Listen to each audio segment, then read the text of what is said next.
Naquela madrugada de domingo, Simone acordou assustada. O pouco que dormiu teve um sono agitado e inquieto. Levantou-se e decidiu tomar um banho. Estava muito suada e o calor a incomodava demais. Ao terminar, trocou-se e percebeu que realmente não se sentia muito bem. Indo até o quarto onde se encontrava a irmã, acordou-a com cuidado, chamando com voz suave. Rúbia! O que foi? Tudo bem? Perguntou surpresa. Está tudo sob controle, mas eu não me sinto muito bem. Acho bom ligar para o meu médico e ir para o hospital. A outra se levantou depressa e perguntou. Vamos só nós duas? Acha melhor ligar para o Samuel ou para o Abner? Sinceramente, estou em dúvida. Não sei se chamo Samuel ou não. Para chamá-lo à responsabilidade, eu acho que deveria avisá-lo, sim. Ele é o pai. Só não espere muito do sujeito. Eu queria ligar para o Abner também. Nosso irmão tem me acompanhado em todas as consultas e exames. Ele é tão dedicado. Então vamos, decidiu rapidamente. Elas se arrumaram, fizeram as ligações e foram para o hospital, onde Simone foi internada. Após examiná-la, o médico decidiu por uma cesariana. Foi naquela manhã quente de um domingo ensolarado que nasceu seu filho. Ela mal conseguiu ver o nenê depois do parto, pois o menino precisou de cuidados especiais no CTI neonatal. Apesar de ter dado uma olhada rápida, a mãe pôde ver que o garotinho tinha fenda labial, um dedinho a mais em uma das mãos e a outra, o punho, era cerrado. Praticamente a mão era inexistente. Possuía também deformidades nas orelhinhas deslocadas e na cabeça. Disseram-lhe que havia um quadro infeccioso, icterícia, hérnia umbilical, pneumonia e uma complicação renal. Mais tarde se descobriu que tinha os rins policísticos e problemas cardíacos. Tudo indicava um retardo mental acentuado. Mesmo internada, foi com dificuldade que Simone visitava o filho no CTI, pois a cirurgia da cesariana ainda estava bem dolorida e não podia demorar lá muito tempo. Samuel foi visitá-lo uma única vez, mas não quis ver o filho. Foi Dona Celeste que permaneceu no hospital como acompanhante todos os dias em que a filha ficou internada. Ao receber alta, Simone ficou muito triste por deixar o filho ainda no hospital. Apesar da insistência, não quis ir para a casa de sua mãe, foi direto para a sua. A dor que sentia era silenciosa. Pouco falava a respeito de si e do filho. Respondia somente ao que lhe perguntavam. Seus sogros, em uma das visitas, souberam bem detalhadamente como se deu a separação entre ela e Samuel. Eles, acreditando nas palavras do filho, pensavam que o casamento havia terminado por ela não o querer mais, pois se sentia decepcionada com a condição do nenê. Após o casal ir embora, Simone recebeu a visita de Cristiano, que saiu da clínica odontológica e foi direto para a casa dela. Com ele, desabafou. Não acredito que o Samuel foi capaz de mentir para os pais assim, tão descaradamente. Ele não foi visitar o filho ainda? Não, nem foi registrá-lo em cartório.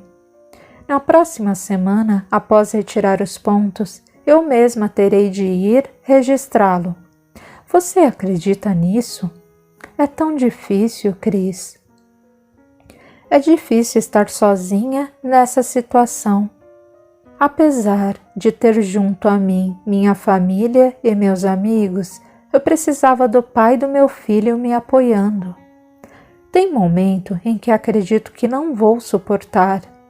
É muita tensão, muita coisa para fazer. Você não está sozinha. Tem sua família, seus amigos, todos a querem bem, vão apoiá-la em tudo. Silenciou por um instante, observando a extrema tristeza em seu olhar perdido, e propôs: quando quiser, vou com você ao cartório para registrar o nenê. Já escolheu o nome? Pedro. Quero chamá-lo de Pedro. Não precisa se incomodar. O Abner ou meu pai poderá ir comigo ao cartório.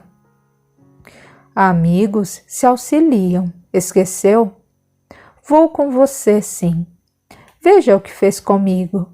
Lembra-se de como eu estava? As oportunidades surgiram e foi você quem se ergueu e reagiu. Ninguém o carregou. Porém, ninguém mais teve a ideia de inventar a maior mentira para me ver voltar a trabalhar. Não vou esquecer isso, Simone. O que não vai esquecer? A mentira?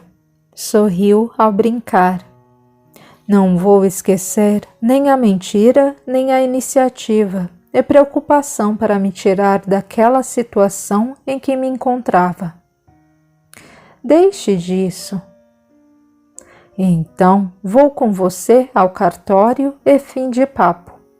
Quando é que vai tirar os pontos? Na sexta de manhã. Vou aproveitar e visitar o Pedro.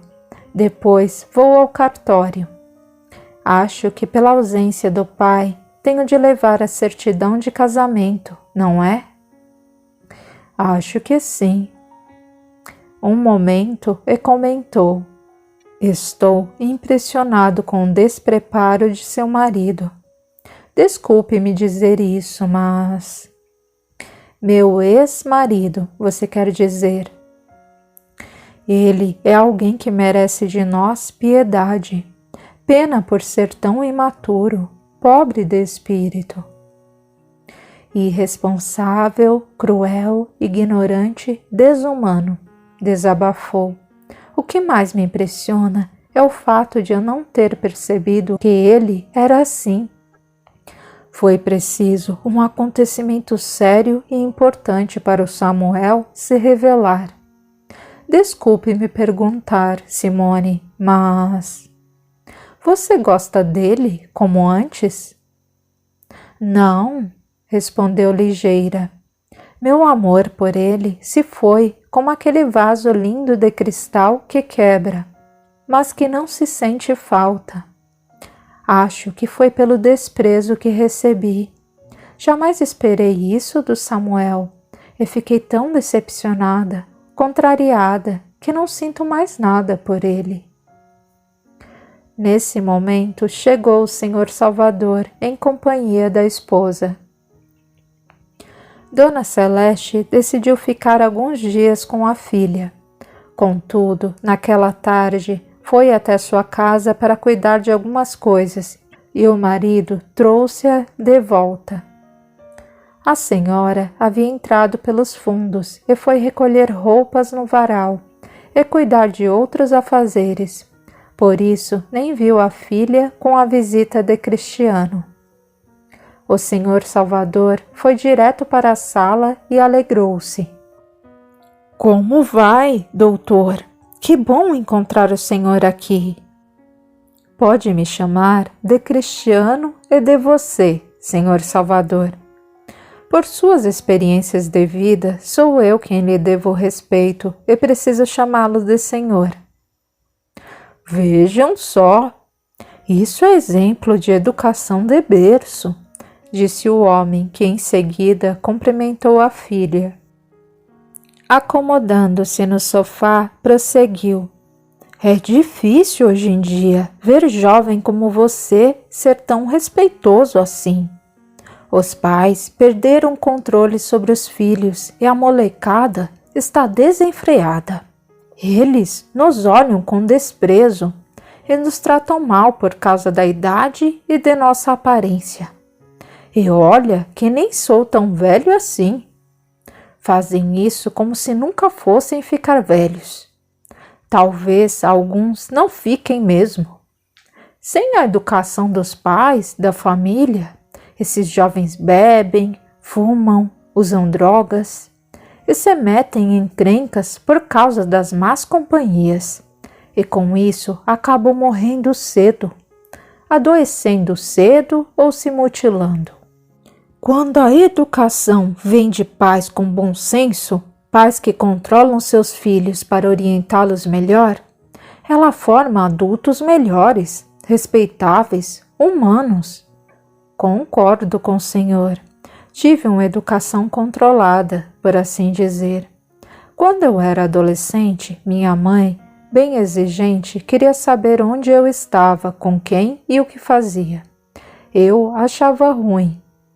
Com o tempo, vi o quanto isso me fez bem. Vou fazer 30 anos no mês que vem, e até hoje ela sabe onde estou e o que faço. Para mim é uma satisfação ter minha mãe como amiga, que me orienta, quer meu bem. Meus filhos são um pouco distantes de mim por causa das verdades que digo, mas criei bem todos eles. Todos são respeitosos comigo e com os outros. Só que nem tudo saiu como eu queria. A Simone fez tudo certinho. Planejou a vida, mas o destino aprontou com ela. A Rúbia deu cabeçada e agora precisa refazer a vida. O Abner. Quando penso nesse meu filho, quero desaparecer. Não sei onde errei. Cristiano o encarou com um olhar expressivo e, mesmo sabendo do que se tratava, perguntou: Por que diz isso? Conheço seu filho. Ele é uma pessoa excelente, incrível.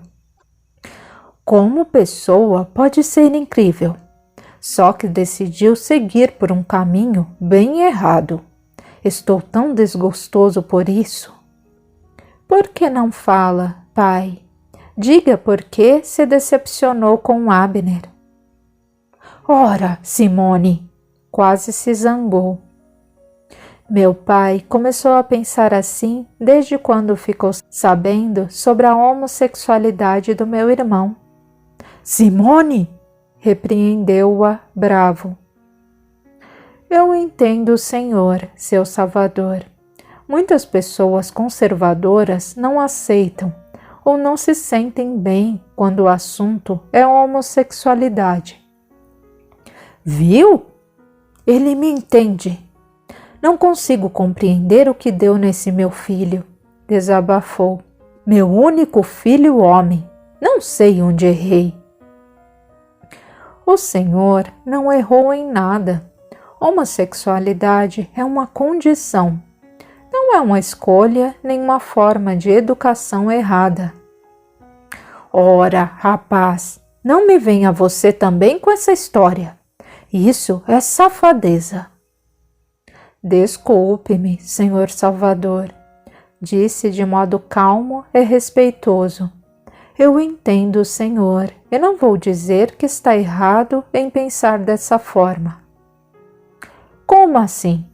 Você me entende, mas não concordo. Entendo sua opinião firme porque sei que aprendeu dessa forma.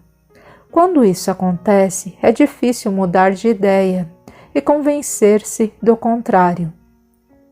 Contudo, se o Senhor conseguir compreender o que ocorre diante de fatos e reflexões, poderá vir a aceitar.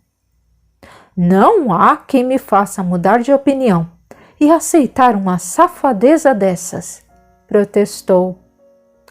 Eu penso que safadeza, como o Senhor diz, existe tanto na condição heterossexual quanto na condição homossexual. A pessoa não se respeita, vulgariza-se, corrompe-se, torna-se promíscua ou se prostitui, independente de sua condição sexual. Condição é o modo como viemos ao mundo resultante da permissão de Deus. Acredito piamente que a condição homossexual é motivo de preconceito por falta de informação, de compreensão. Após o conhecimento da verdade, é uma reflexão bastante lógica. Não quero convencê-lo de nada, porém gostaria de fazê-lo pensar. A homossexualidade existe desde que o mundo é mundo. A falta de divulgação das informações sobre pesquisas científicas sérias e bem dirigidas a respeito do assunto complica a situação. A falta de informação é um grande problema.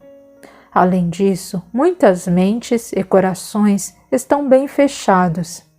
Algumas pessoas não querem mudar a forma de pensar, por isso não buscam se inteirar de tudo o que aconteceu e acontece na história da humanidade, na natureza e no mundo científico. Ele olhou para a filha, depois para o rapaz e quis saber: Cristiano, você disse que a homossexualidade existe desde que o mundo é mundo? O que você sabe sobre a história da homossexualidade? Estudei muito, muito mesmo, a respeito, para entender uma situação muito particular. Vai me dizer que você é homossexual? Alarmou-se o senhor. O rapaz sorriu e respondeu: Não, não sou. Mas por ter um caso de homossexual bem próximo a mim, resolvi mergulhar em conhecimentos para deixar de ser preconceituoso. Não fico tão à vontade em comentar, mas algum tempo atrás eu não pensava como hoje. Eu era bem parecido com o Senhor.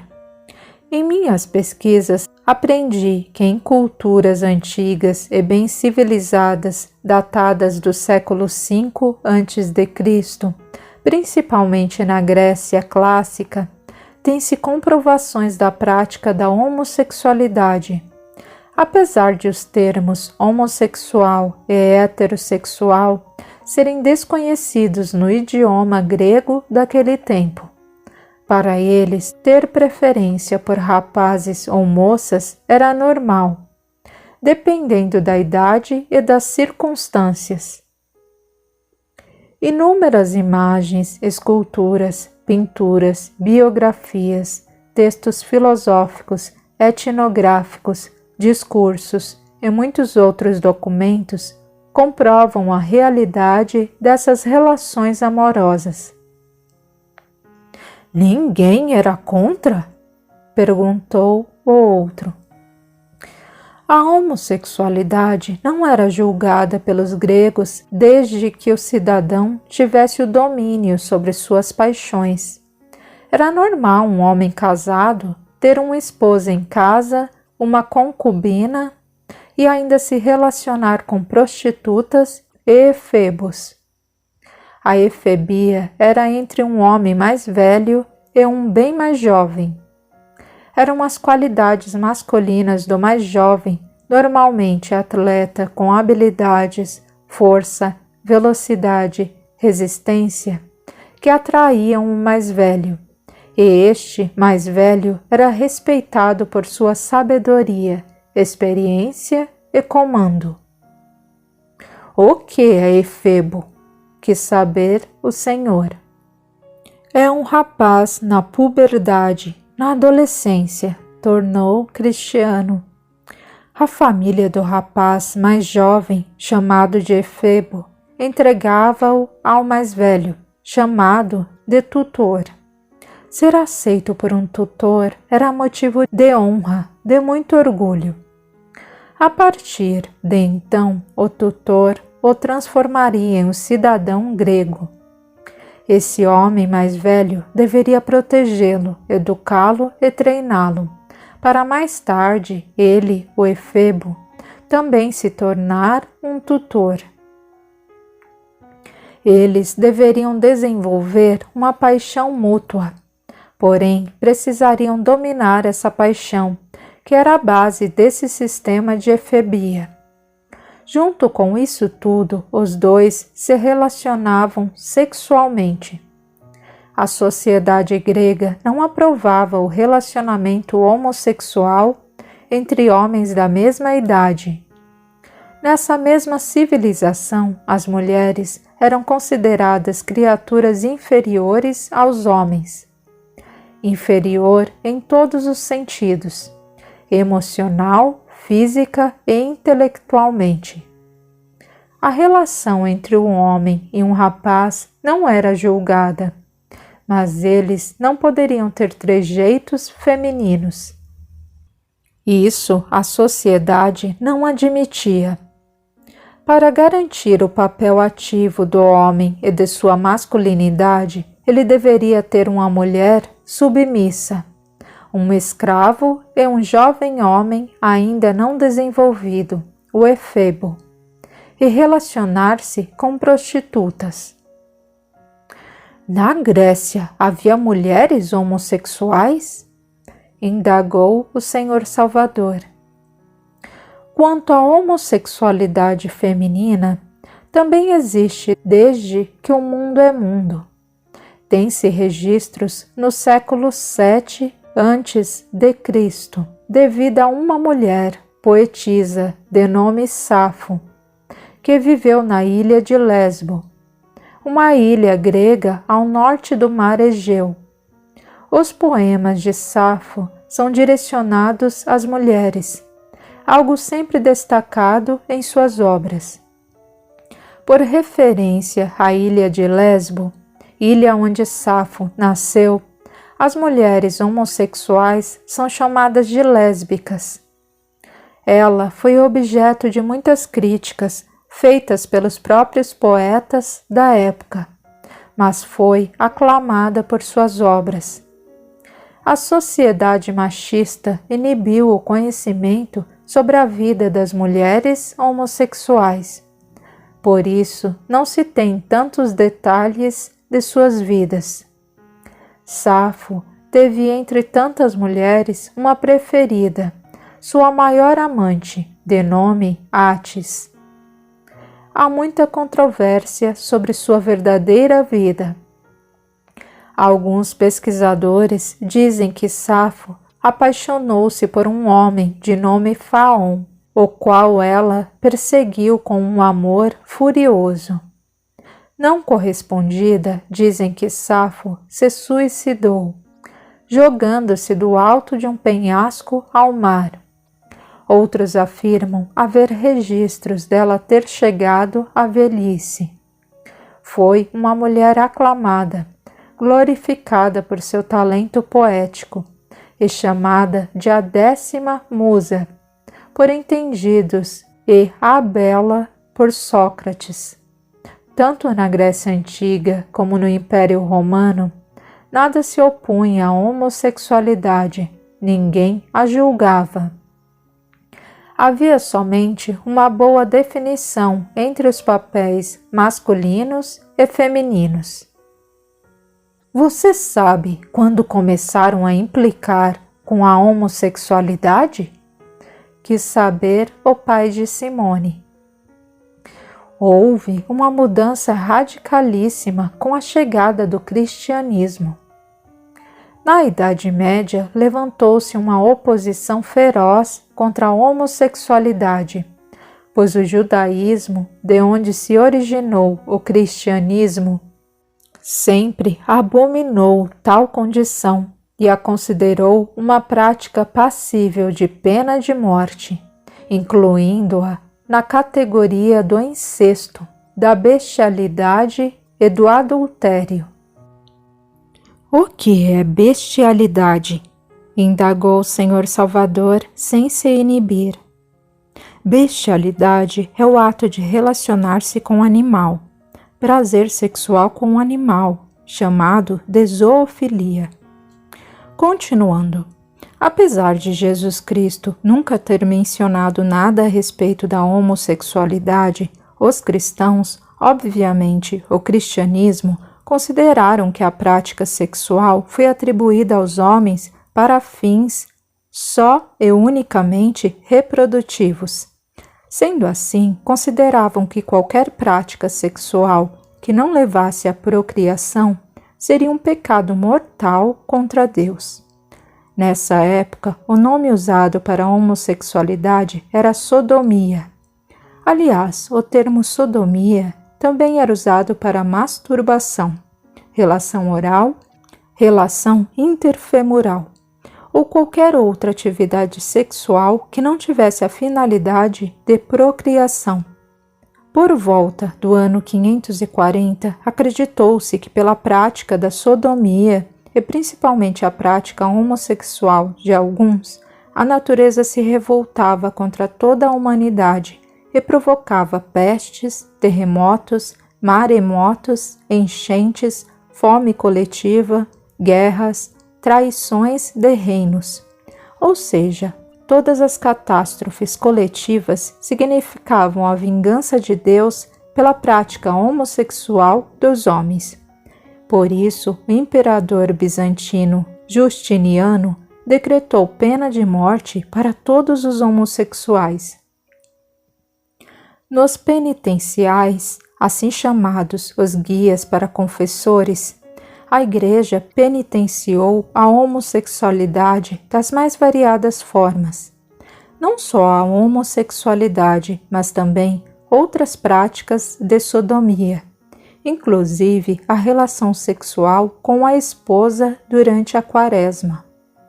Apesar de tanta oposição a alguns hábitos sexuais, sabe-se que no clero havia práticas sexuais com mulheres, homens, masturbação, zoofilia, e tudo isso os altos escalões da Igreja não conseguiam inibir.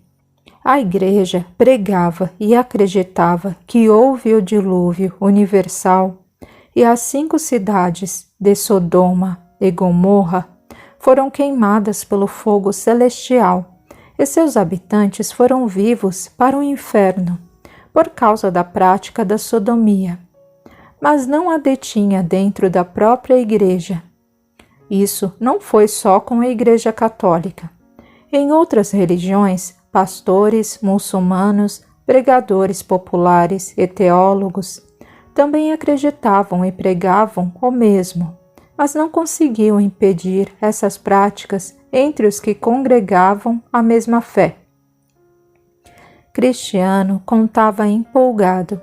Parecia gostar de expressar todo o conhecimento adquirido, enquanto o Senhor Salvador ouvia atento, sem piscar, o rapaz prosseguiu. Foi por volta do ano de 1120 que se decretou que os sodomitas homossexuais seriam queimados vivos. Na Inglaterra, o rei Eduardo I e na França, o rei Luís IX estabeleceram pena de morte na fogueira aos homossexuais. Em Castela, Afonso X decretou aos homossexuais castigos e torturas perante todo o povo durante 3 dias, em praça pública, depois que fossem castrados e dependurados pelas pernas até a morte. A partir de então, a perseguição foi cada vez mais feroz. Homossexuais eram acusados de bruxaria. Eles deveriam ser afastados da sociedade pela prisão ou pela morte. O pecado deveria ser extirpado da sociedade pelo fogo, dizia o lema do franciscano São Bernardino. Resumindo, na Idade Média houve as mais terríveis punições à homossexualidade. Em 1869 foi criado o termo homossexual, A partir disso, passaram a crer que homossexualidade era uma doença mental e foi incorporada no campo da medicina, acreditando-se ainda que deveria e poderia ser tratada. Mesmo assim, os homossexuais eram considerados uma ameaça à sociedade, como se alguém se contaminasse por causa deles. Desde então, começaram a investigar as causas dessa suposta doença, como trauma de infância, corrupção, imaturidade, etc. Muitos estudos foram feitos, mas ainda não o suficiente para esclarecer bem os que têm a mente fechada e os levarem a entender que a homossexualidade não é doença. Na Alemanha, logo após os primeiros apoios à homossexualidade, surgiu o nacional-socialismo, que repudiou a homossexualidade por não permitir a procriação e assim não dar continuidade à raça superior, a raça ariana. Por isso, era considerada uma violação grave daquela política firmemente homofóbica, os nazistas. A homossexualidade foi considerada perniciosa pelo Terceiro Reich e acreditava-se que mais de 50.000 gays foram condenados e cerca de 10 a 15 mil homossexuais foram queimados durante o Holocausto. Experiências médicas torturantes foram realizadas para encontrar alguma diferença hereditária que causasse a homossexualidade e possível cura. Outros tantos homens foram castrados por ordem dos tribunais alemães. Até Ernst Röhm, homossexual, foi entregue à morte por Hitler, seu melhor amigo. Não só ele, mas também muitos outros homossexuais pertencentes ao partido nazista foram assassinados, e era a Gestapo que cuidava disso. No final da Segunda Guerra, os homossexuais não foram reconhecidos como vítimas do Holocausto. Não receberam pensões sociais como os outros grupos de prisioneiros, judeus, ciganos, russos e outros, pois foram considerados criminosos. O reconhecimento deles como vítimas deu-se somente a partir do ano de 2002 por alguns países. Após a guerra, os gays sobreviventes não tiveram muita liberdade para relatar, de fato, o que ocorreu durante o Holocausto. O mundo ainda era muito homofóbico. Sabe-se que das torturas e pesquisas praticadas foram arrancadas as unhas, examinados com madeiras lascadas que perfuravam seus intestinos, além de outros maus tratos indescritíveis. Os cães pastores alemães eram atiçados para mordê-los, muitas vezes até a morte. Os homossexuais recebiam esses e outros tratamentos piores em campos de concentração na Alemanha e em outros lugares dominados por ela. Não só os homossexuais eram tratados assim, mas também os bissexuais, travestis e transgêneros de uma forma geral. Para mim, é complicado entender algumas coisas por causa dos termos. Criaram um monte de nomes como identidade sexual, transgênero, orientação sexual, gênero sexual, papel sexual. É tanta confusão, revelou o Senhor Salvador. Quanto a isso, o Senhor tem razão. Para os que não estão acostumados, vários nomes confundem um pouco. Creio que isso acontece porque quase não se falava sobre sexo antigamente, concordou o Cristiano. Com paciência, explicou. Eu sei que gênero sexual é o sexo biológico. É o que temos no nosso corpo físico quando nascemos. Ou temos órgãos sexuais masculinos ou órgãos sexuais femininos. Com exceção dos hermafroditas ou intersexuais, que nascem com os 2 órgãos genitais. Então, gênero sexual é o sexo que temos no corpo físico e com o qual nascemos. Papel sexual é o comportamento, a aparência, mais feminina ou mais masculina, independente do sexo do corpo físico. Por exemplo, uma mulher que trabalha na construção civil exerce um papel masculino. Uma mulher caminhoneira tem um papel masculino. Um homem que é maquiador está no papel feminino. Veja bem, o papel sexual não tem qualquer ligação com o desejo sexual ou com a atração sexual. A mulher na construção civil, a mulher caminhoneira, não são necessariamente homossexuais. O papel sexual é motivo de muita discriminação, pois é como a sociedade nos vê, como nos percebem e acontece de parecermos de um jeito não comum ao nosso sexo do corpo físico. Com isso, as pessoas ignorantes ficam escandalizadas. Isso é falta de instrução, de informação. Entendi.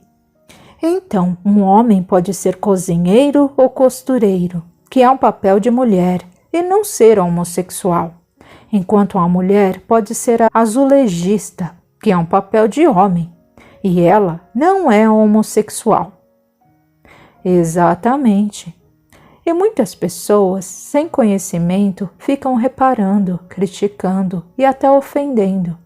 Isso é preconceito, explicou Cristiano. Não sei muito sobre hermafrodita, comentou o senhor, esperando que o outro explicasse. O nome hermafrodita vem do nome do deus grego Hermafrodita, filho de Hermes e de Afrodite, que são os representantes dos gêneros sexuais masculino e feminino. Hermes, o homem, e Afrodite, a mulher. Hermafrodita é o nome dado a uma pessoa, animal ou vegetal que possui os órgãos sexuais dos 2 sexos, masculino e feminino.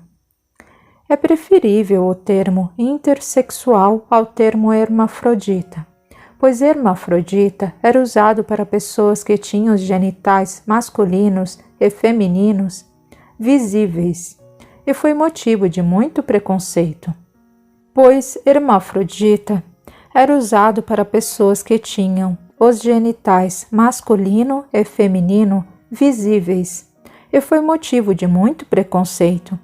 Com o tempo, descobriram que existem pessoas intersexuais ou hermafroditas, que têm somente externamente os órgãos masculinos e internamente os órgãos internos femininos, o aparelho reprodutor feminino, como ovários, útero, mas os órgãos externos femininos não aparecem. Acredita-se que isso ocorre geralmente devido a uma má formação embrionária. Até onde sei, existem 3 tipos de hermafroditismo humano ou intersexualidade humana. O hermafroditismo verdadeiro ou intersexualismo verdadeiro, o pseudo-hermafroditismo masculino ou também chamado pseudo-intersexual masculino, e o pseudo-hermafroditismo feminino, também chamado pseudo-intersexual feminino. No intersexualismo verdadeiro, a criança nasce com os 2 órgãos sexuais internos e externos e de ambos os sexos, completos, como vagina, útero, ovário, pênis e testículos. Ela tem os 2 órgãos sexuais totalmente formados. Sabe-se hoje que até a 7ª semana, após ser concebida, a criança não tem seus órgãos reprodutores formados, ou seja, todos os órgãos são idênticos. As informações que se atribuem ao sexo podem ser encontradas dentro das células, junto com as informações genéticas, chamadas de cromossomos. As mulheres têm 2 cromossomos X, e os homens têm um cromossomo X e um cromossomo Y. No caso do intersexualismo, a maioria das crianças é geneticamente do sexo feminino, ou seja, seus cromossomos são XX. A existência ou formação dos órgãos sexuais masculinos é atribuída a razões ainda não conhecidas. No caso do pseudo-intersexualismo masculino, a criança nasce geneticamente com cromossomos XY, apesar de seus órgãos sexuais externos não se desenvolverem completamente. No pseudo-intersexualismo feminino, geneticamente, a criança nasce com cromossomos XX, apesar de o clítoris desenvolver-se excessivamente, adquirindo uma formação semelhante a um pênis.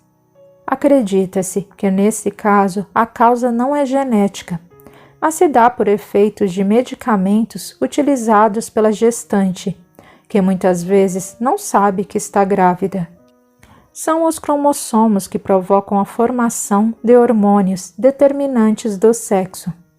Como as mulheres nascem com cromossomos XX, desencadeiam um determinado tipo de hormônios, e nos homens que nascem com cromossomos XY, desencadeiam outro tipo de hormônios.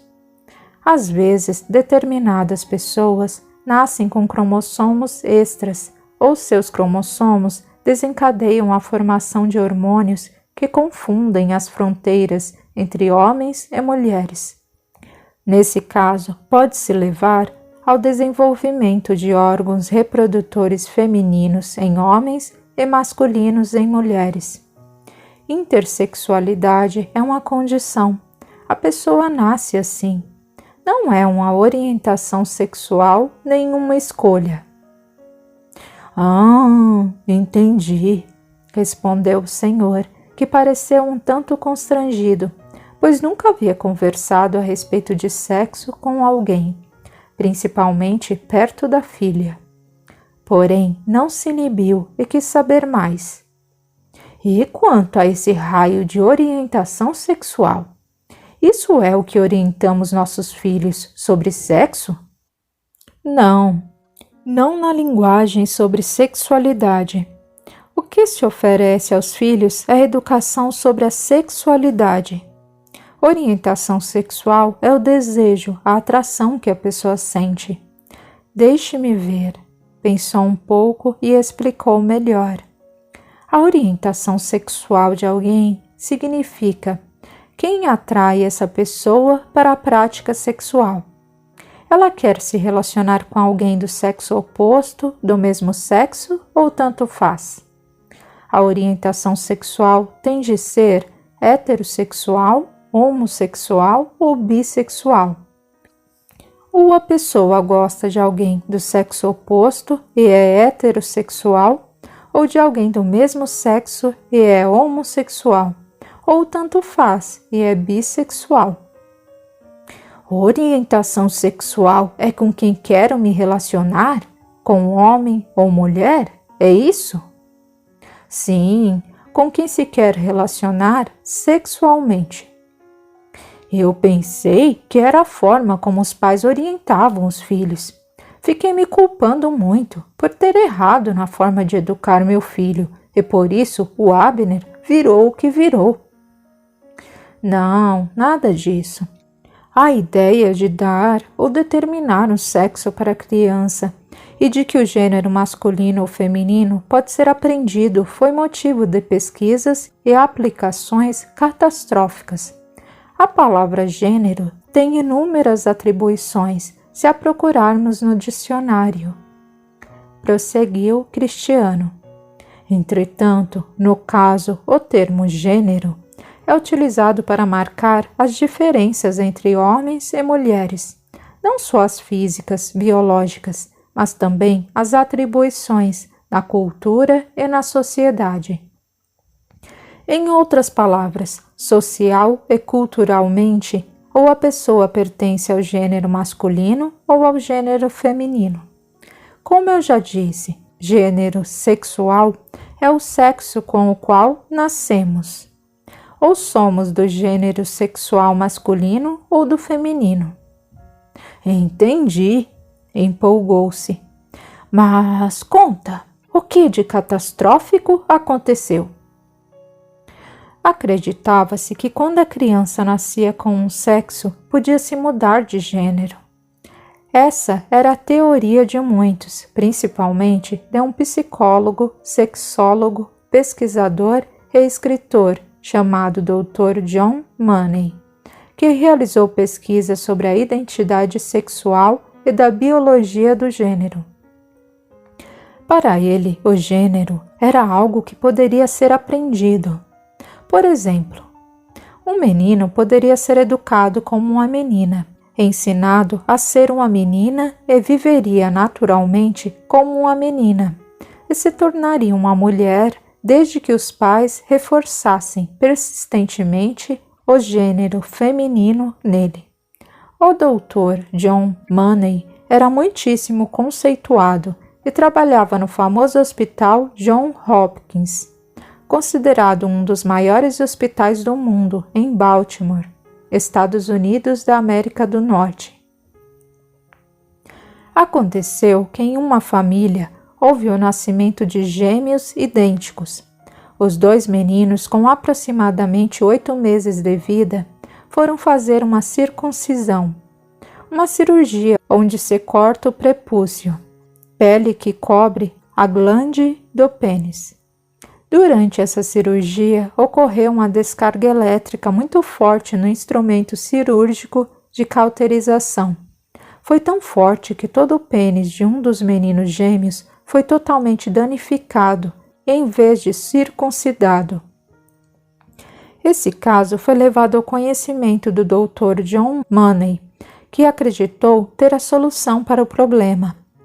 O Dr. Money estabeleceu que esse menino deveria ser operado e transformado cirurgicamente em uma menina.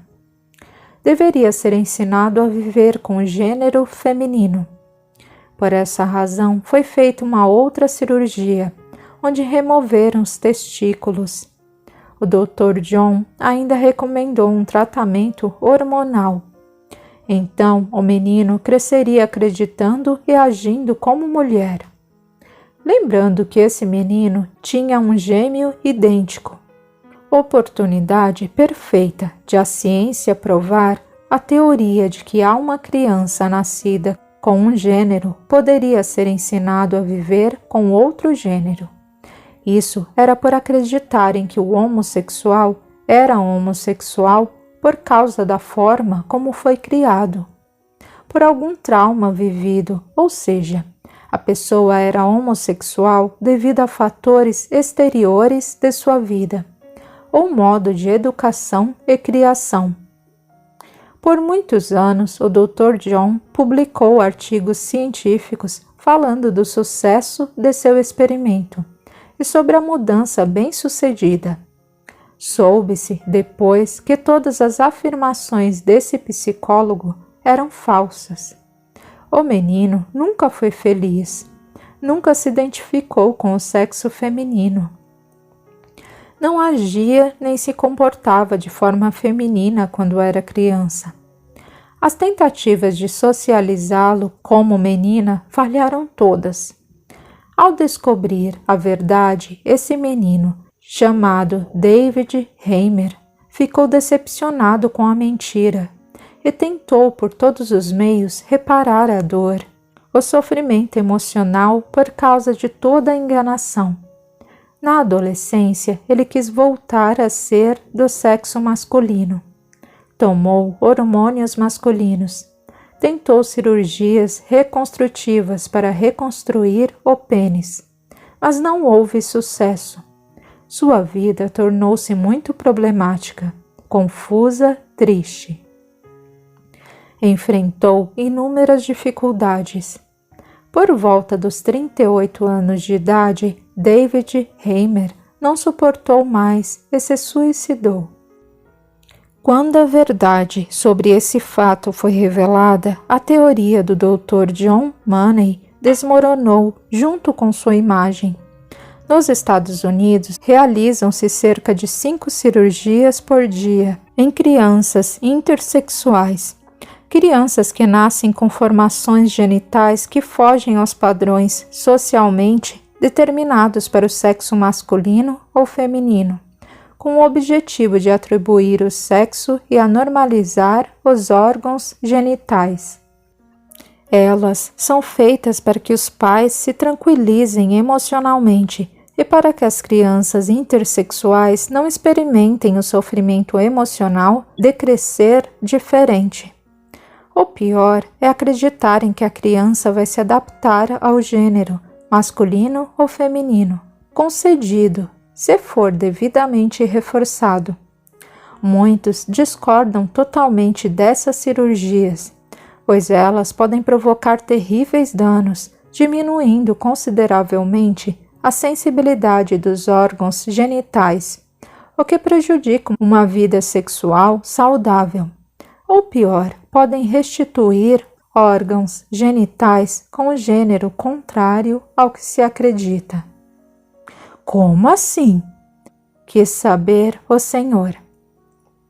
Se o bebê é pseudo-intersexual feminino, geneticamente, essa criança nasceu com cromossomos XX, apesar de o clítoris desenvolver-se excessivamente, adquirindo uma formação semelhante a um pênis, e os médicos a julgarem pela aparência do órgão, acreditarem que se trata de um menino com uma má formação peniana, e fizerem uma cirurgia reconstrutiva do pênis, fechando a abertura existente entre pênis e testículos, por onde saía a urina, e abrindo ou deixando um orifício na parte do suposto pênis, que na verdade é um clítoris bem desenvolvido.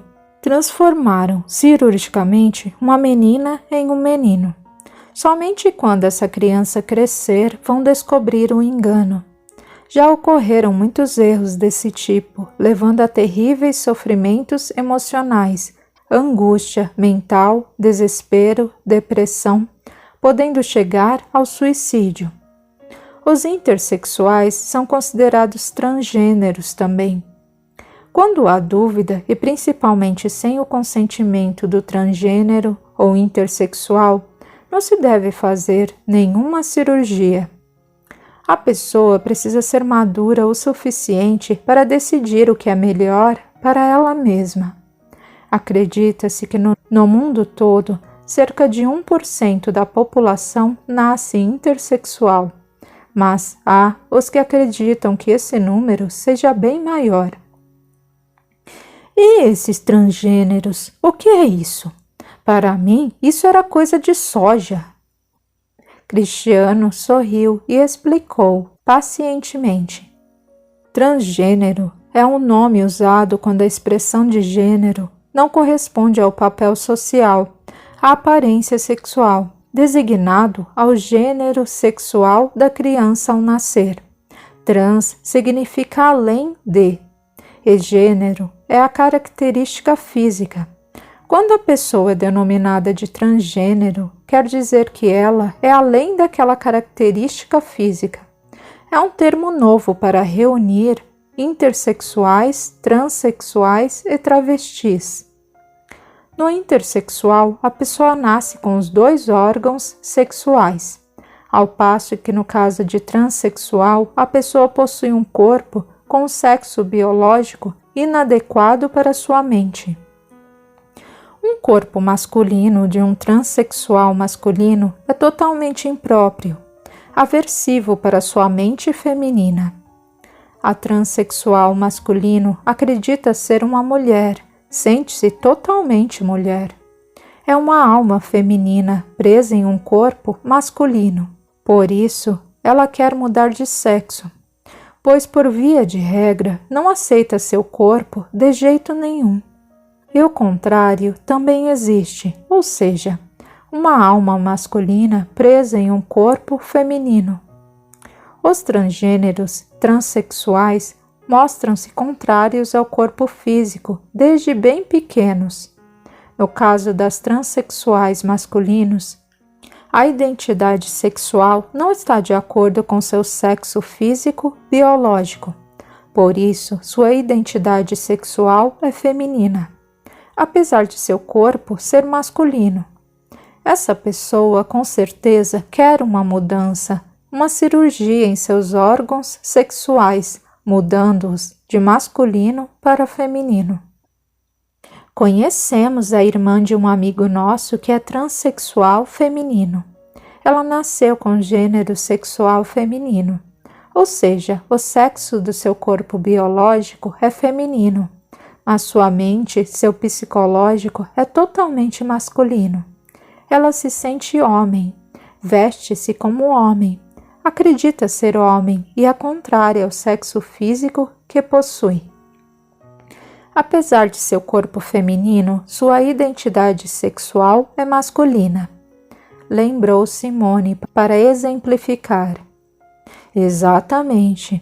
A Eloá é assim. Eu soube que ela toma hormônios. Faz tratamento para ter um corpo diferente do qual nasceu. Quer um corpo masculino. Só não sei se vai partir para a cirurgia. Ser transexual não foi escolha dela, não foi opção.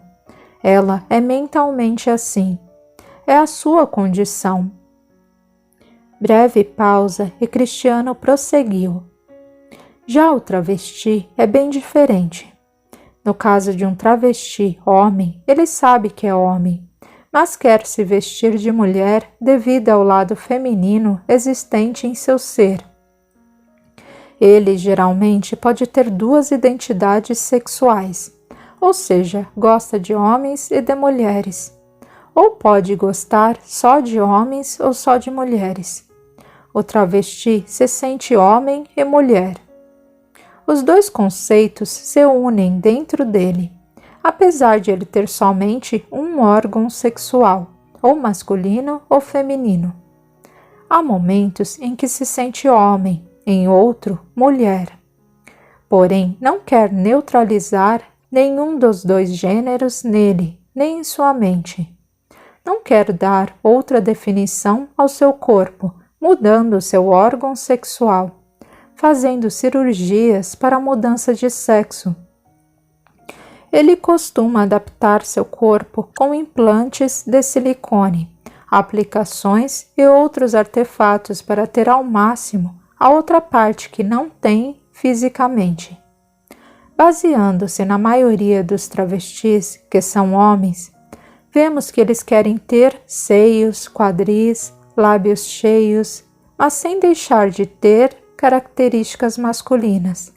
Isso faz com que se sintam completos. Eles são completos, sendo homens e mulheres. Já o bissexual é bem diferente do travesti.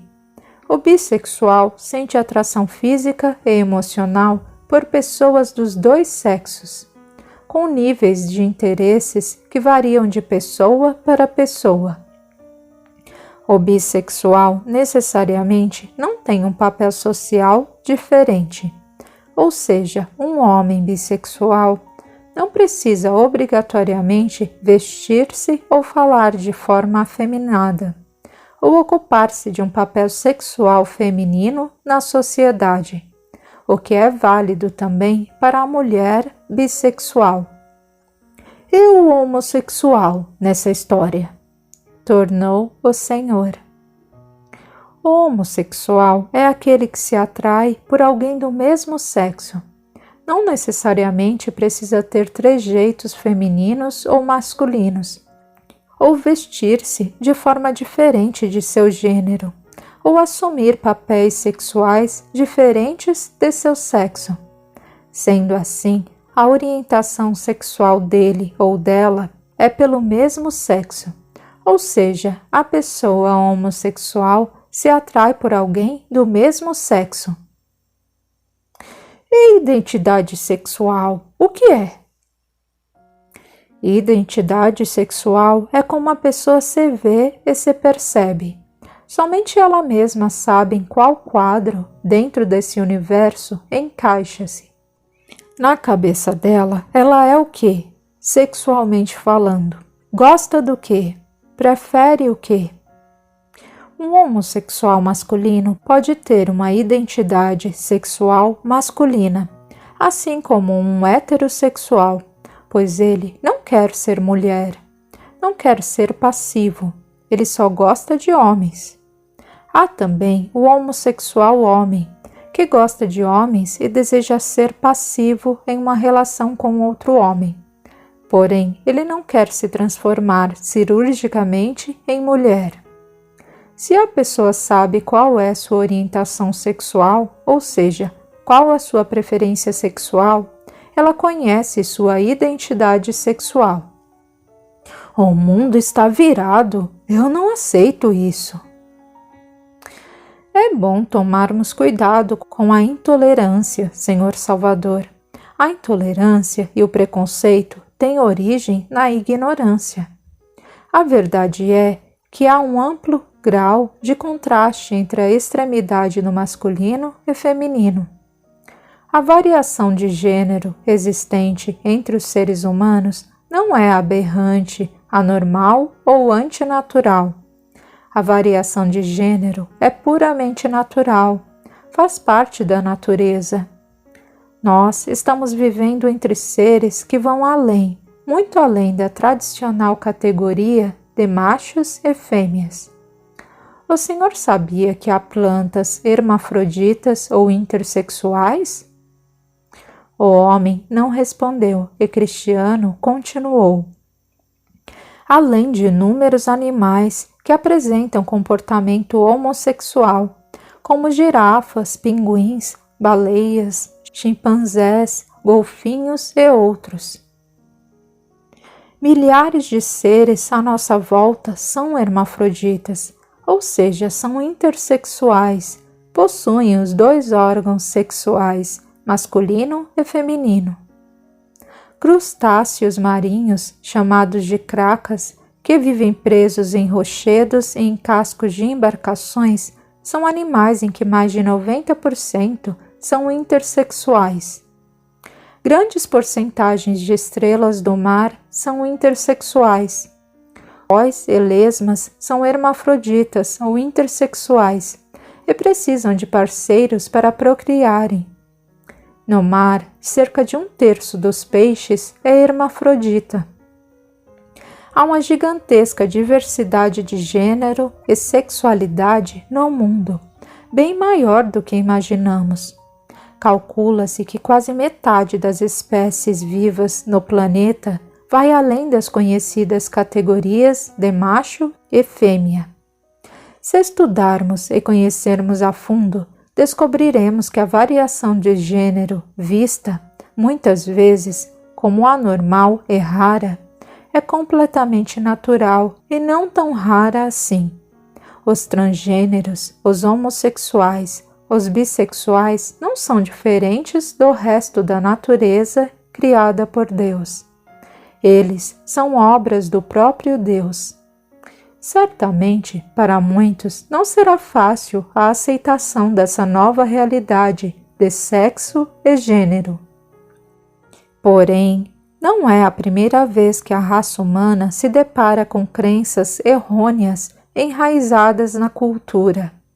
Lembremos que o italiano Galileu Galilei, físico, matemático e astrônomo, enfrentou a Inquisição, Tribunal do Santo Ofício, que o condenou por afirmar que o Sol era o centro planetário e não a Terra, que essa girava em torno dele junto com todos os planetas.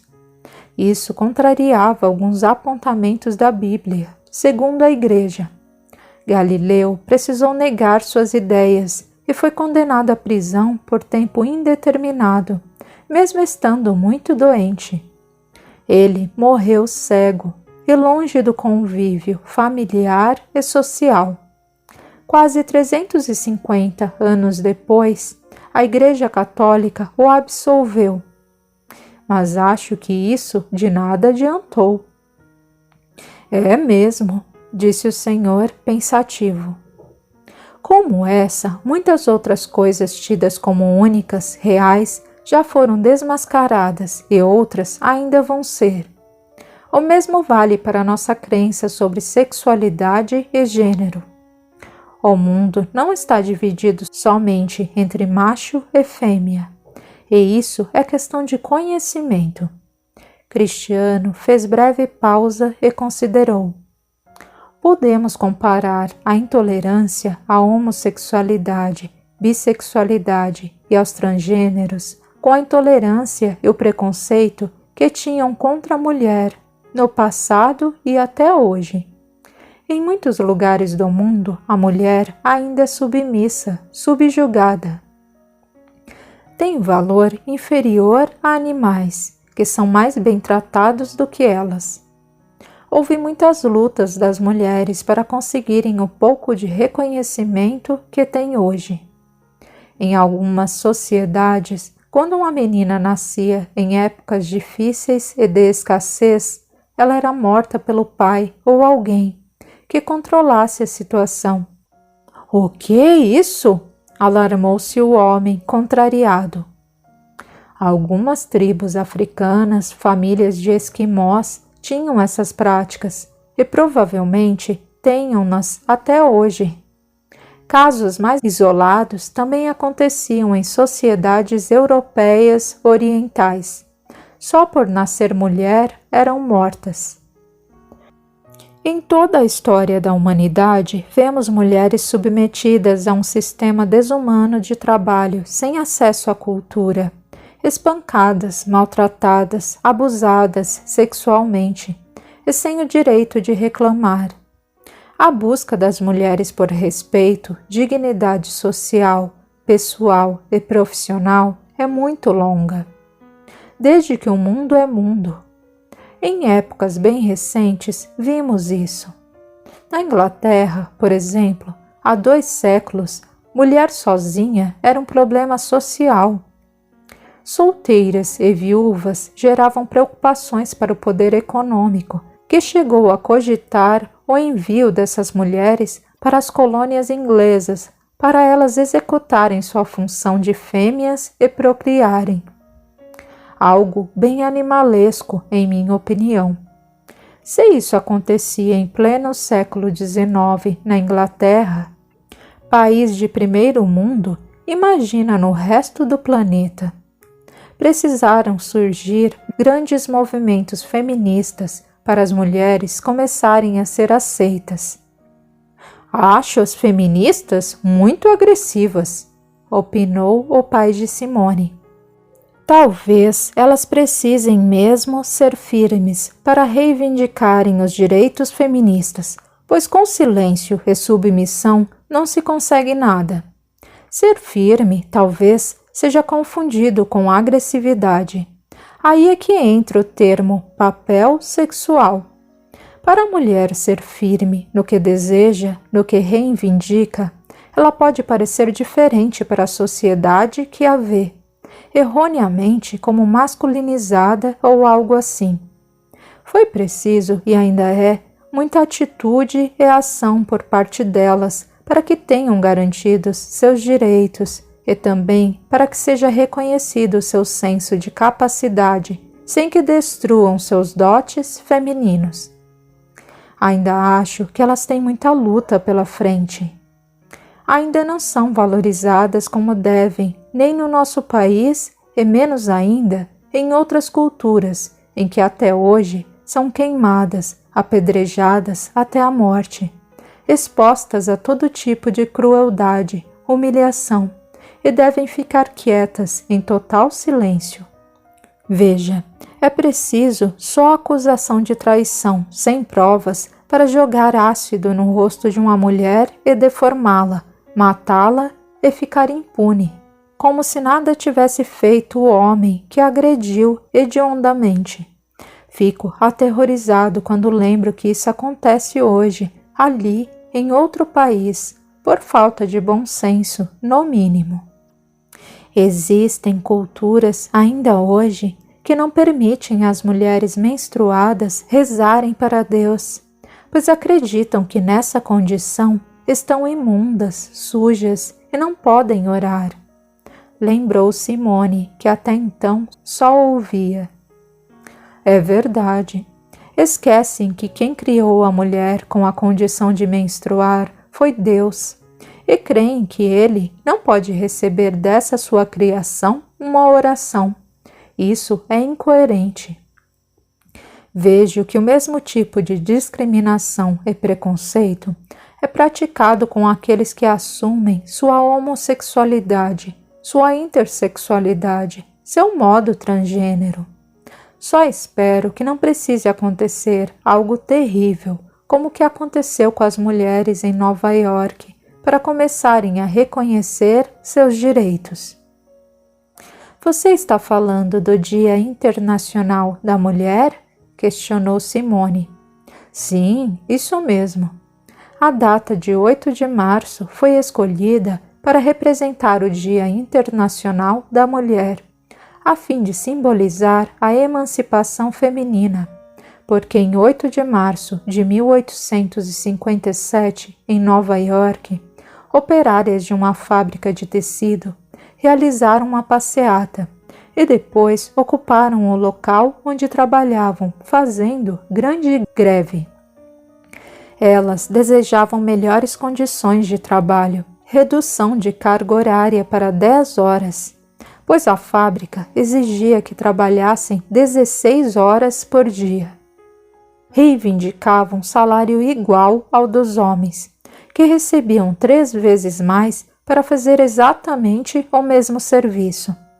Solicitavam também tratamento digno no ambiente de trabalho, férias, licença maternidade e outros direitos, que podemos chamar de direitos humanos.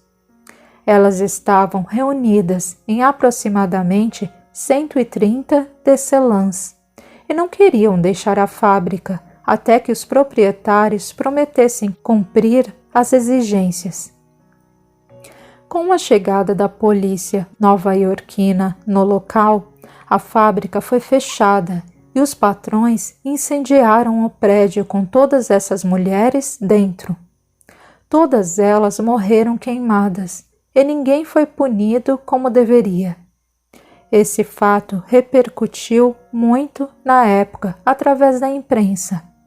Porém, somente em 1910 foi determinado que o dia 8 de março fosse reconhecido como o Dia Internacional da Mulher, em homenagem às tecelãs que morreram carbonizadas em 1857 por reivindicarem direitos justos.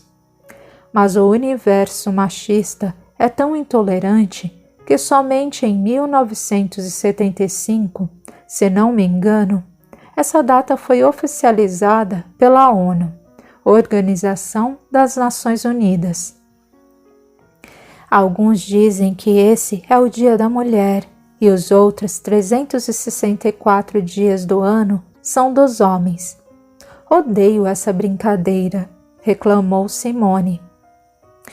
Essa data não foi criada somente para comemorar o Dia da Mulher. Ela é importante para se lembrar das lutas e direitos femininos. Muitos países, nesse dia, realizam debates, conferências com o objetivo de inspecionar e discutir o papel da mulher atual na sociedade e garantir seus direitos. O propósito é diminuir até um dia extinguir-se o preconceito e a desvalorização da mulher. Apesar das conquistas e alguns reconhecimentos, elas ainda são submetidas principalmente à violência masculina, salários inferiores ao do homem, desvantagens financeiras e profissionais, encargos semelhantes ao do homem, jornada excessiva de trabalho, sem contar com as outras jornadas de trabalhos domésticos, maternais, conjugais. A situação da mulher era tão terrível que em tempos remotos muitos acreditavam que ela não tinha alma, não tinha inteligência e era uma criatura muito inferior ao homem, tornou Simone. Em nosso país, a mulher brasileira só pôde votar a partir de 1932. E a Constituição brasileira só ofereceu direitos iguais aos dos homens a partir de 1988. O ser humano precisa ter consciência de que somos todos iguais em direitos e deveres. Não somente nas empresas, indústrias, na Constituição, mas também dentro do lar, dentro de casa. Em minha opinião, as tarefas do lar também necessitam ser divididas com bom senso. Acredito que o marido de uma mulher que trabalha fora tem o dever de ajudá-la nos serviços domésticos, principalmente quando se tem filhos. Concordo, afirmou Cristiano, enquanto o senhor Salvador só observava. Foi com meu pai que aprendi a ajudar nas tarefas domésticas. Após a morte dele, eu e o meu irmão continuamos a ajudar nossa mãe. Precisamos acabar com o preconceito de que o serviço de casa é só para a mulher. Quer dizer que o homem que trabalha se aposenta e a mulher não? Mulheres não têm direito à aposentadoria dos serviços domésticos? Que abuso! Esse pensamento é errado. Não faz muito tempo, o Congresso Nacional, em Brasília, era integrado praticamente só por homens. Quando apareceram as primeiras mulheres, houve até a chamada bancada do batom, que foi alvo de chacota e preconceito, naquela política exclusiva dos homens. E isso foi lá pelos anos de 1987 e 1988. Interrompeu o senhor Salvador. Lembro que elas tiveram até de lutar por direito de ter banheiro feminino dentro do plenário e precisaram fazer uma reforma para isso. Foi mesmo. A imprensa, na época, só sabia dar atenção à elegância, à beleza, ao figurino, como se elas só pudessem ofertar e representar isso. Só sabiam ver quem era a mais bonita, a mais bem arrumada, a apresentação dos penteados e coisas do gênero. Até que elas conseguiram impor respeito pelas diversas atuações. Logo, as mulheres tiveram maior índice de presença nos debates. Não só presença, mas uma participação de qualidade. Isso fez a diferença, completou o rapaz. No artigo 5º, não deixa dúvida de a Constituição oferecer princípios de igualdade entre homens e mulheres desde 1988. Porém, muitas vezes, na prática, isso é bem diferente, disse Simone. Apelando para sua boa memória, Cristiano falou de cor. O artigo 5º da nossa Constituição Federal garante que homens e mulheres serão iguais em direitos e obrigações. Ninguém será obrigado a fazer ou deixar de fazer alguma coisa senão em virtude da lei. Ninguém será submetido à tortura, nem a tratamento desumano ou degradante. É livre a manifestação do pensamento, sendo vedado o anonimato. É assegurado o direito de resposta proporcional ao agravo, além da indenização por dano material, moral ou à imagem. Entre outras coisas, a Constituição ainda garante que é inviolável a liberdade de consciência. Mesmo assim, como eu disse ao Senhor, as mulheres ainda sofrem como se elas fossem diferentes, anormais, menos capacitadas, o que sobremaneira não são. Esse assunto vai longe. Existe muito a se contar na história da humanidade, até os dias de hoje, sobre o preconceito, a discriminação sofrida pelas mulheres devido ao fato de pessoas ignorantes acharem que elas eram outra raça, que não a humana. O mesmo vejo acontecer com os homossexuais, transexuais, travestis e outros.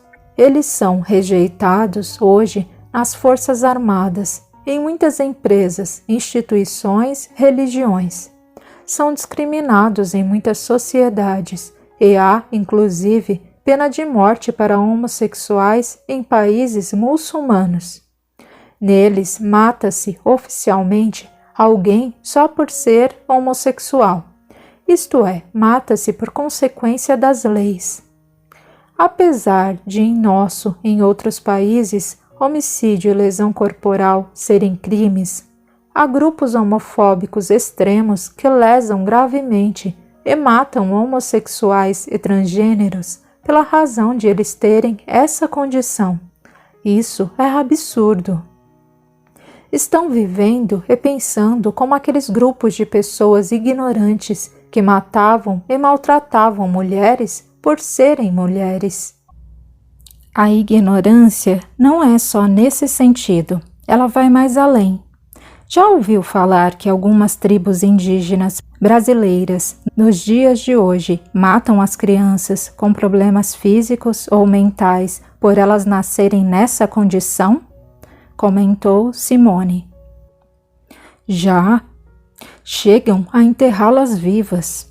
E não são somente crianças com problemas. Em caso de gêmeos, acontece o mesmo com uma das crianças, apesar dela ser totalmente saudável. O que deve ser morto é escolhido pelo pajé. Pajé ou xamã é o nome dado ao homem da tribo, geralmente o mais velho, que é especialista espiritual, uma espécie de médico, feiticeiro, curandeiro e sacerdote. A ele é atribuído o poder de comunicar-se com seres que já morreram, sejam eles humanos ou animais. Esses são costumes arcaicos, bárbaros, errôneos, de gente ignorante, desumana, cruel. O mesmo acontece com os homossexuais e transgêneros. São discriminados, ridicularizados, maltratados e humilhados por consequência da ignorância, do preconceito de pessoas infelizes consigo mesmas. Como assim? Interessou-se o Senhor. Eu tenho para mim que a intolerância, o preconceito são práticas de gente mal resolvida, infeliz consigo mesma. Observe que as pessoas satisfeitas e felizes de verdade com elas mesmas não são intolerantes nem preconceituosas. Elas vivem bem e deixam os outros viverem. Após refletir um pouco, o Senhor Salvador comentou: Eu não sabia nada disso que me falou sobre as mulheres carbonizadas no dia 8 de março. E também não lembrava da discriminação, da intolerância e preconceito contra a mulher. Ainda não posso concordar com o homossexualismo. Deus criou o homem e a mulher, mas não criou o homossexual. Homossexual é uma condição igual à condição de heterossexual. A criatura nasce assim. A maioria das pessoas homossexuais tem firmemente estabelecida sua identidade sexual. Muitos ignoram que já se nasce homossexual, intersexual ou transgênero, assim como já se nasce heterossexual. Não é uma escolha. Não concordo, Cristiano. Isso é pura escolha, teimou o Senhor. Não é escolha, é o destino da criatura que Deus criou. Ou Deus não deixaria existir uma diferença física, material, quando o corpo humano daquele ser está sendo formado. Como assim? Vai me dizer que o corpo do gay é diferente do das pessoas normais? Tornou o Senhor Salvador. Primeiro, todos nós somos normais, seja homo ou heterossexual. Segundo, que hoje a ciência já identificou a primeira diferença anatômica, ou seja, a primeira diferença física material, no cérebro dos homossexuais. Para os acadêmicos preconceituosos do mundo científico, isso ainda gera controvérsias, polêmicas, e muitos dizem que há muitas questões para responderem. Contudo, pesquisas e estudos bastante significativos realizados recentemente na Suécia mostram que homens homossexuais e mulheres heterossexuais possuem um aumento da atividade de uma região do hipotálamo, região associada às emoções e aos impulsos sexuais, quando expostos à testosterona, derivada do suor masculino. Em contrapartida, homens heterossexuais têm a mesma reação quando expostos ao estrogênio, hormônio feminino. Essa comprovação foi possível com o uso de novas tecnologias do mapeamento do cérebro, fora outras incontáveis pesquisas e estudos, como os marcadores genéticos similares em famílias cujo número de parentes homossexuais é maior, que está ainda para ser aprovada. A mais relevante é o estudo da função e do desenvolvimento das áreas visuais do córtex cerebral, onde se pôde descobrir a primeira diferença anatômica, ou seja, física, no cérebro dos homossexuais. No mundo científico, fala-se em mapear ou isolar, no sentido de encontrar o gene da homossexualidade nos próximos anos. Embora alguns considerem que homossexualidade não seja genética, pesquisas em DNA de homens transgêneros, intersexuais, transexuais e alguns homossexuais revelam que eles possuem um gene associado ao hormônio da testosterona que é menos eficiente. A redução desse hormônio pode interferir no desenvolvimento do gênero do feto, em formação ainda no útero, levando-o a ter um cérebro menos masculino. Diante das descobertas materiais, físicas, anatômicas, nessa pequena parte do hipotálamo e a redução da testosterona, já podemos dizer que na homossexualidade existe a vontade de Deus, ou o corpo não teria essas diferenças para aquela alma, aquele espírito experimentar tal dualidade, tal prova. Tudo o que há na Terra é obra da natureza, é obra de Deus.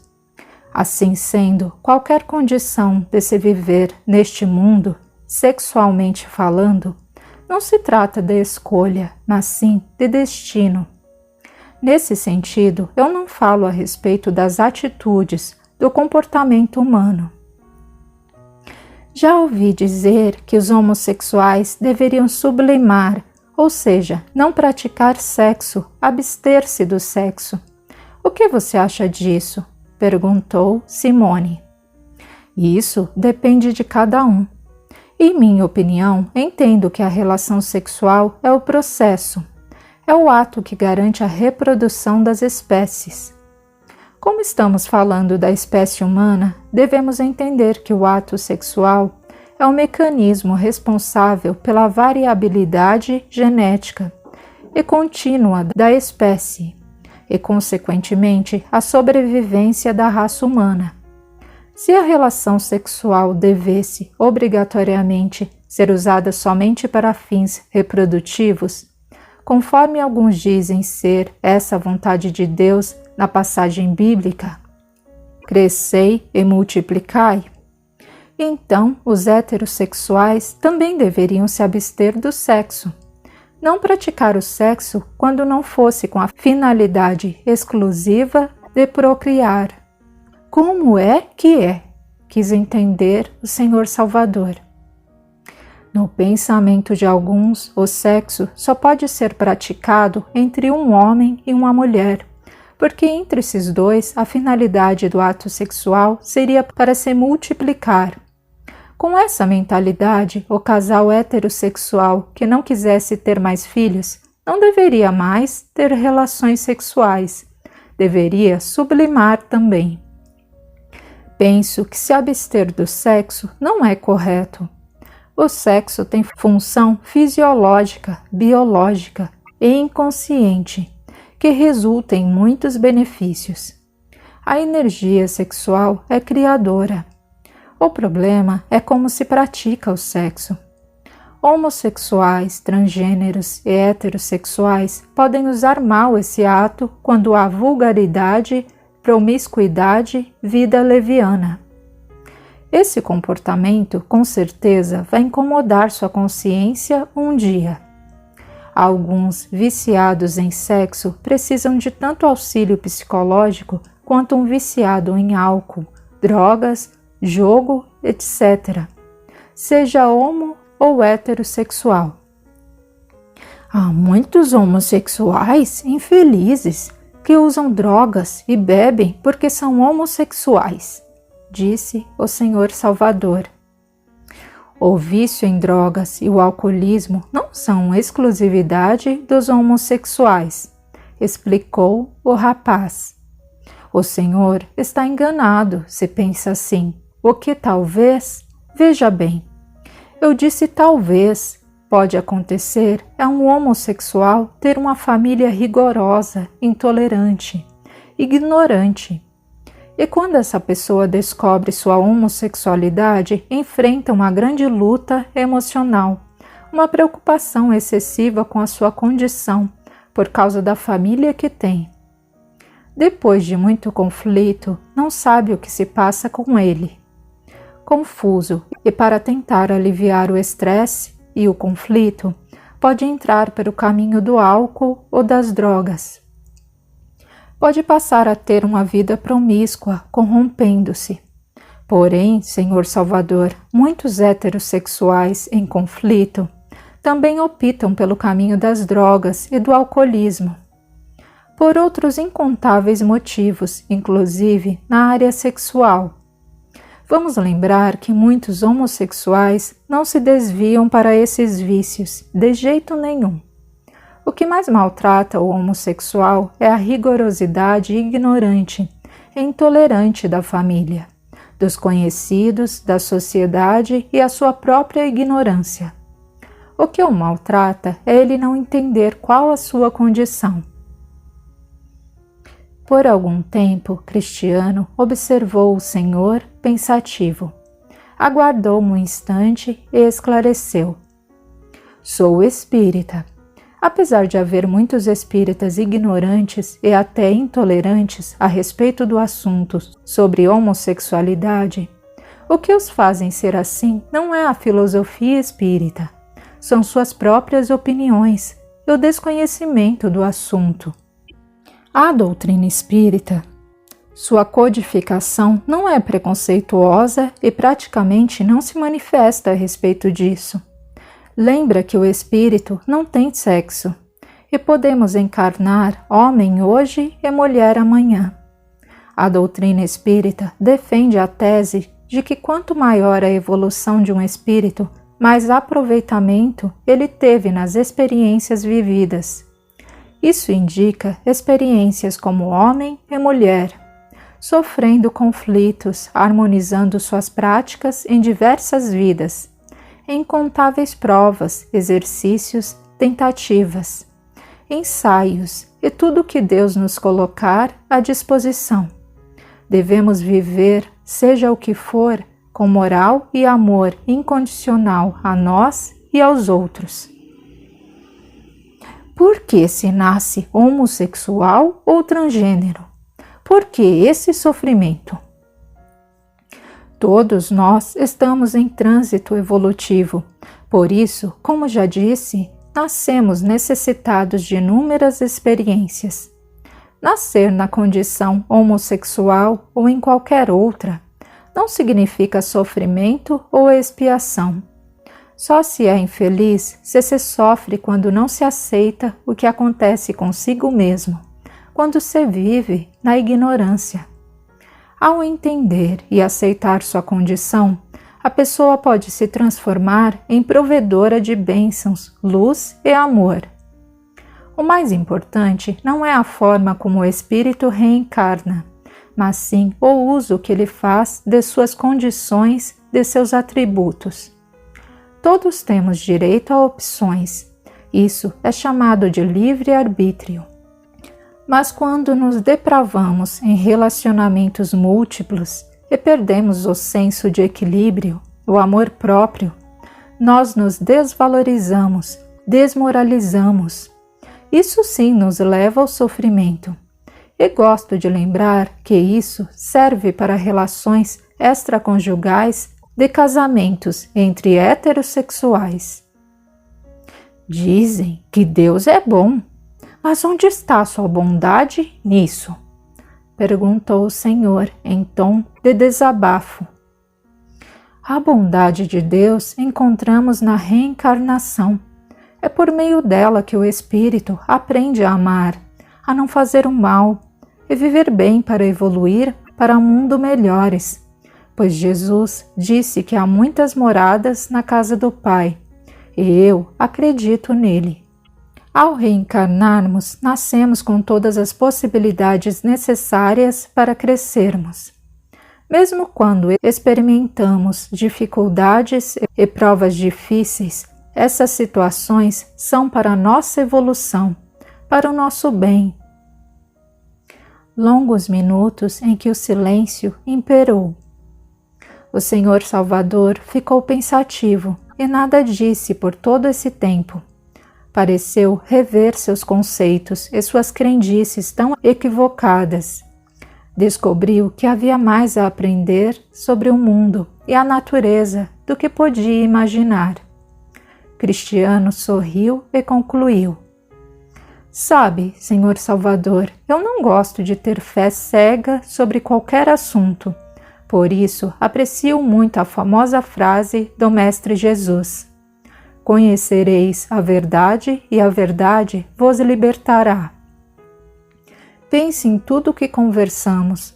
Procure refletir e se questionar sobre estar certo ou não. Estando errado, admita e verá que será mais feliz. Liberte-se. Nesse instante, Dona Celeste chegou à sala e cumprimentou o rapaz. O assunto mudou, mas o Senhor Salvador tinha muito que analisar sobre toda a conversa muito instrutiva. Enquanto isso, na espiritualidade, Vitória e João os observavam. Havia algum tempo que ela saiu da oficina espiritual, que era extensão do lar de Dona Janaína, acompanhando um espírito mais esclarecido para aprender. Nesse dia, seu mentor, João, a levou para que acompanhasse Cristiano. Após ouvir tudo o que falaram, João comentou: Às vezes, a experiência homossexual de alguém é mais uma provação para outras pessoas do que para o próprio homossexual, que se entende e se aceita. Muitos não compreendem que a lei de Deus se resume em amor. Amar ao próximo como eu vos amei. Embora cada um tenha uma razão espiritual para encarnar homossexual, heterossexual, transgênero ou bissexual. Embora os motivos sejam diferentes, todos partilham um tema comum, uma história que nos convida a abrir nossas mentes, nossos olhos e nossos corações, para considerarmos e conhecermos sobre as diversas formas de sexualidade e os diversos gêneros existentes e não admitidos, não reconhecidos, não tolerados, por enquanto. A reencarnação existe por misericórdia divina. Todos estamos sujeitos a ela. As diferenças sexuais no comportamento sexual e no ato sexual precisam ser compreendidas e equilibradas. Não há nada para ser eliminado ou punido. O comportamento de cada um a ele pertence. Surpresa, Vitória admirou-se. Como Cris mudou, como aprendeu. Nunca tive aula igual em toda a minha vida. Comecei a entender que o maior problema não é a homossexualidade ou transgêneros ou a bissexualidade, mas sim o preconceito. Ela pensou um pouco e quis saber: Você acha que os preconceituosos homofóbicos podem reencarnar como homossexuais? E isso é determinado pela consciência de cada um. As leis de Deus ficam registradas na consciência da criatura. Quando se reencarna homossexual, por exemplo, logicamente isso ocorre com o consentimento desse espírito. Toda experiência terrena é para a evolução espiritual, é para o progresso individual ou coletivo. Nunca alguém reencarna para regredir. Pode me dizer por que Abner e Davi são homossexuais? Reencarnaram homossexuais por escolha, para evolução, por missão. Pode não parecer muito, mas o modo harmonioso de viver configura um trabalho realizado, uma missão, por servir de exemplo aos outros. Observe pelo comportamento que são espíritos adiantados. Eles querem saber como é viver essa experiência e ajudar outros na luta contra a intransigência. Espíritos evoluídos vêm, muitas vezes, para ajudar o trabalho que alguns estão tentando fazer, que é desmistificar, tirar o véu do preconceito, com relação ao sexo, ao gênero. O mundo necessita muito livrar-se da intolerância. O Espírito João respondeu perfeitamente bem. Conforme o esclarecimento em O Livro dos Espíritos, a questão 132 diz: qual o objetivo da encarnação dos espíritos? Deus lhes impõe a encarnação com o fim de fazê-los chegar à perfeição. Para uns é expiação, para outros uma missão. Mas para alcançar essa perfeição, eles têm que sofrer todas as dificuldades da existência corpórea. Nisso é que está a expiação. A encarnação ainda visa outra finalidade, que é pôr o espírito em condições de suportar a parte que lhe toca na obra da criação. Para executá-la é que, em cada mundo, toma o espírito um instrumento de harmonia com a matéria essencial desse mundo, a fim de aí cumprir, daquele ponto de vista, as ordens de Deus. É assim que, concorrendo para a obra geral, ele próprio se adianta. Lembrando ainda que, na sequência, a questão 133 completa: os espíritos que desde o princípio seguiram o caminho do bem têm necessidade da encarnação?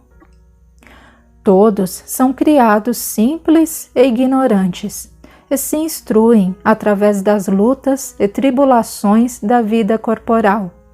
Deus, que é justo, não podia fazer feliz a alguns sem penas e sem trabalho, e por conseguinte, sem mérito. Apesar de ter conhecimento da doutrina espírita, Vitória relutava em aceitar. Ela não era flexível e ainda questionava. Mas um espírito evoluído poderia querer retroceder em tal dificuldade para tentar ajudar outros em situações tão complicadas? Perguntou Vitória. Jesus, um espírito incrivelmente evoluído, reencarnou em tempos tão bárbaros que o crucificaram por pregar amor. Isso ele fez para ajudar a humanidade, não foi? Sorriu de forma enigmática. Eles poderiam ser homossexuais e se absterem do sexo, não poderiam? E que exemplo de tal moral, de tal comportamento, de respeito, fidelidade, dariam aos outros se agissem assim? Fez-se silêncio. Em seguida, João explicou. Muitas vezes não se pode ir contra os planejamentos reencarnatórios. Reencarnado com a bênção do esquecimento, Abner, ao compreender sua condição, tinha a intenção de sublimar sua vida sexual, abster-se do sexo. Porém, quando encontrou uma alma afim, acreditou que unidos poderiam evoluir juntos e de modo harmonioso. Sem escândalos, sem comportamento desequilibrado, sem depravação, eles servem de exemplo para todos os que o acompanham. A razão particular disso só interessa a eles. No entanto, ajudam a quebrar o preconceito. A vida alheia não nos pertence. O importante é cuidarmos de nós mesmos, vigiar nossa fala, nossos pensamentos e nossas ações. Alguns instantes e após deixá-la refletir, perguntou: "Podemos ir agora?" Ela concordou e retornaram para o lar que os acolhia, com gene, rosas, bênçãos. Lá continuariam com mais explicações. Aquela conversa fez o Senhor Salvador ter incontáveis informações que ignorava. Ele teria muito que pensar